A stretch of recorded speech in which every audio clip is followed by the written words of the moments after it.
This is not an educational video like most of the videos on this channel. This is a testimonial video on why I left the Republican Party, which we will submit to the Republicans Against Trump website, as they are asking for more people to tell their story.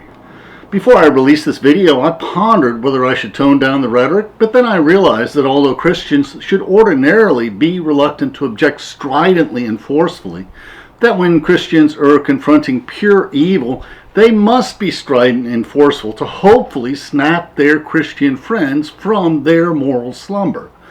During our jingle, we will display the thumbnails for some of our civil rights history videos, and at the end of our talk, we'll discuss the sources we used for this video. Please, we welcome interesting questions in the comments. Let us learn and reflect together.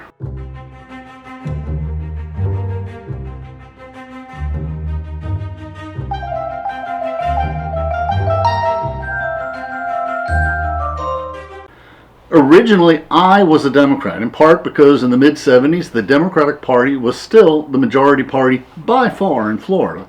Although after the election of Ronald Reagan as president in 1980, the Republican Party would slowly gain in strength, taking over the former Confederate states. The Monica Lewinsky scandal and the libertine attitude of the Democratic Party, along with its support for gay rights and the apparent disregard for Christian values, compelled me to switch to the party of morals at the time, which was the Republican Party. My ultimate reconversion back to the Democratic Party was preceded by an increased awareness of our country's ugly Jim Crow racial history as I read the American history that I was not taught in school. And I can point to the exact passage that provided the drastic jolt to my moral complacency, which is included in my video on how the Nazi lawyers used the Jim Crow legal precedents when drafting the Nazi Nuremberg Jewish race laws after Hitler was elected as Chancellor of Germany. On the eve of World War II, the Nazis on the night of the Kristallnacht, or Night of Broken Glass, greatly increased their persecution of the Jews by burning, looting, and vandalizing Jewish businesses, synagogues, and homes, and soon after sent most of the Jews to their deaths in the concentration death and work camps. This same type of violence had been practiced in the Deep South by the KKK and other racist terrorists. Likely tens of thousands of Negroes had been lynched in the years since the end of the Civil War in the Deep South and the Midwest. Now, mine eyes were open when I first read about the history of the defeat of the anti-lynching bill in 1938. Eleanor Roosevelt and the black leaders were pushing FDR and Congress to pass the anti-lynching bill when the entire world was witnessing the horrors of the Nazi persecutions of the Jews. FDR was sympathetic. He explained to a colleague that the Southerners, by reason of the seniority rule in Congress, are chairmen of the key congressional committees. If I come out for the anti-lynching bill, they will block every bill I ask Congress to pass to keep America from collapsing. I just can't take that risk. So, in essence, FDR had a choice. He could fight the Nazis, or he could fight lynching, but he could not do both. And I might add, defeating the Nazis was an attainable goal. Eleanor persisted in public speeches and her newspaper columns in support of the anti-lynching campaign, constantly badgering her husband. When she asked FDR, "Do you mind if I say what I think?" FDR replied, "You can say anything you like. I can always say, well, that's my wife. I can't do anything about her." And this supposed conflict was a good political way to push for civil rights without unduly antagonizing the powerful Deep South senators and congressmen. What is most distressing about this history was the bill was not against lynching itself, but it put legal pressure on Southern judges and policemen to enforce the law and punish those who were guilty of lynching, which is a brutal form of murder, instead of just ignoring these murders. Now, I want to explain why I am now a blood-red, bleeding-heart liberal Democrat. Although I did not vote for John McCain for president in 2008, I thought that Alan Greenspan and the Republican administration's criminally libertarian, hands-off approach to regulators over many years led to the subprime mortgage crisis and the near collapse of the world economy. But I still could not vote for Obama because of the gay rights position of the Democratic Party, a stance with which I am still uncomfortable. But then, the Democratic Party is not a religion, and I can be a card-carrying Democrat without adopting every single one of its planks. Now, gaslighting is the order of the day for the Republican Party and Fox News and right-wing media. And the prophet Isaiah condemns gaslighting. Woe to those who call evil good and those who call good evil, who put darkness for light and light for darkness. It is so disheartening to go to church and hear the preacher comment on how the election was stolen from Joe Biden, and how Democrats are bound for perdition for their sinful ways. It is so disheartening that so many of my white Christian friends listen to Fox News and Newsmax and OAN and Alex Jones babble about the fake news media, saying that CNN and NBC and the Wall Street Journal and the New York Times and the Atlantic, practically every single newspaper in this country, are fake. When in reality it is the right Wingnut news media who are the fake gaslighting news media. My Christian friends disdain the mainstream media, but yet many accept the QAnon slanders as biblical prophecies. And if you listen to Fox News, you will not hear the truth that it was the fascist, white supremacist, domestic terrorist Proud Boys and their ilk who invaded the Capitol on January 6th that led to the death of numerous Capitol policemen, or any other truths about how Trump and the Republican Party are trying to destroy democracy and bring back Jim Crow racism and white supremacy.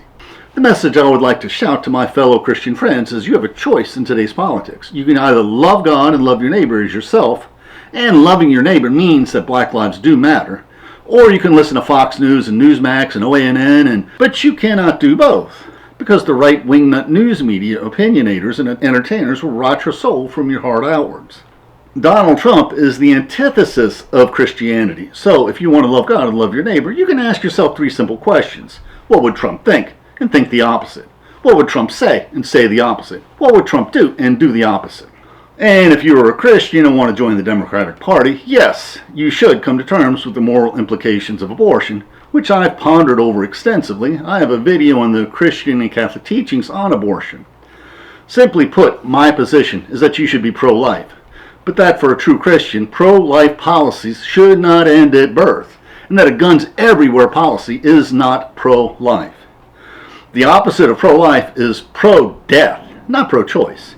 And contrary to what many Republicans believe, Democrats are not in favor of killing babies. My personal position is that a true Christian should instead be pro-compassion. You should always be compassionate to women who are considering abortion due to either medical complications, or rape or incest, or because they are hovering over the abyss of poverty. And that it is the job of Jesus, and it's not your job to be judgmental. One of the main projects of my YouTube channel, Reflections of Morality, Philosophy, and History, is to show with deeply researched and pondered videos that it is not only possible to be both a Democrat and a Christian, but that the Democratic Party positions echo the gospel message, especially as stated in the blessings and woes in the Sermon on the Plain in Luke. The blessings and woes that compel us to show compassion to those who are less fortunate than we are. And Jesus in Luke's Sermon on the Plain exhorts thus: Blessed are you who are poor, for yours is the kingdom of God. Blessed are you who are hungry now, for you will be filled. Blessed are you who weep now, for you will laugh. Woe to you who are rich, for you have received your consolation. Woe to you who are full now, for you will be hungry. Woe to you who are laughing now, for you will mourn and weep. Woe to you when all speak well of you, for that is what their ancestors did to the false prophets. Now, it's comforting to know that we're not alone. There are many support groups in Facebook of fellow Christians who are dismayed on how their white Christian friends and clergy and churches that they have faithfully attended for decades have been turned to the dark side by Trump and Fox News and the Republican Party. Now, currently I'm looking for a new church home. For now, I am looking for a church where about 30% of the people sitting in the pews are black. I mean, that's the sort of church that Fox-watching white Christians would avoid. And the Bible story that encourages me the most is the story of Elijah, who opposed the rule of King Ahab and the wicked Queen Jezebel, who turned Israel away from the worship of Yahweh to the foreign god Baal. And Elijah proposed this contest to the prophets of Baal: I, even I only, am left a prophet of the Lord, but Baal's prophets number 450. Let 2 bulls be given to us. Let them choose 1 bull for themselves, cut it in pieces, and lay it on the wood, but put no fire to it. I will prepare the other bull and lay it on the wood, but put no fire to it. Then you call on the name of your God, and I will call on the name of the Lord. And the God who answers by fire is indeed God. Note in this story, no other prophets and none of the temple priests joined Elijah at the altar. He was alone at the altar. And we know that from morning to midday, the 450 prophets of Baal in vain prayed to their God to consume their offering. And when they gave up, Elijah poured water on his offering and called on Yahweh, and immediately fire from heaven consumed his offering.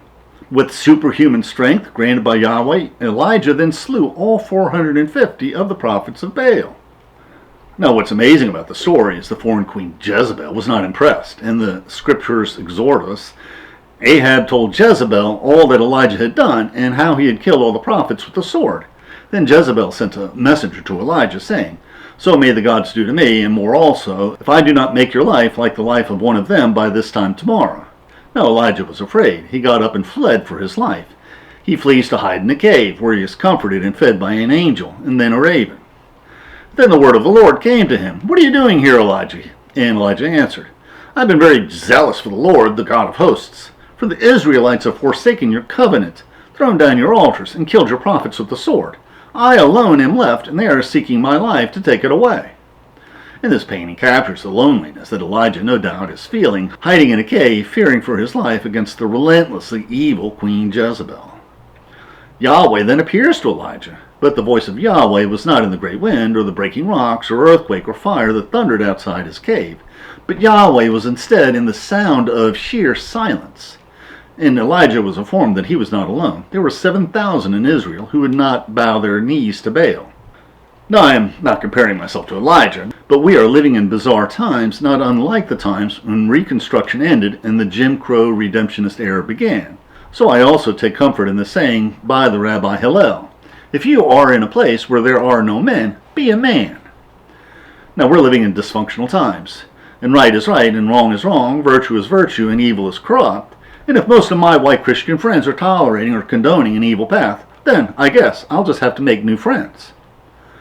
We challenge our white Christian friends to view our videos on the history of slavery, the Civil War, abolition, the Reconstruction era, and the Redemption and Jim Crow era, and civil rights history, to discover whether these increased their love of God and their love for their black neighbors.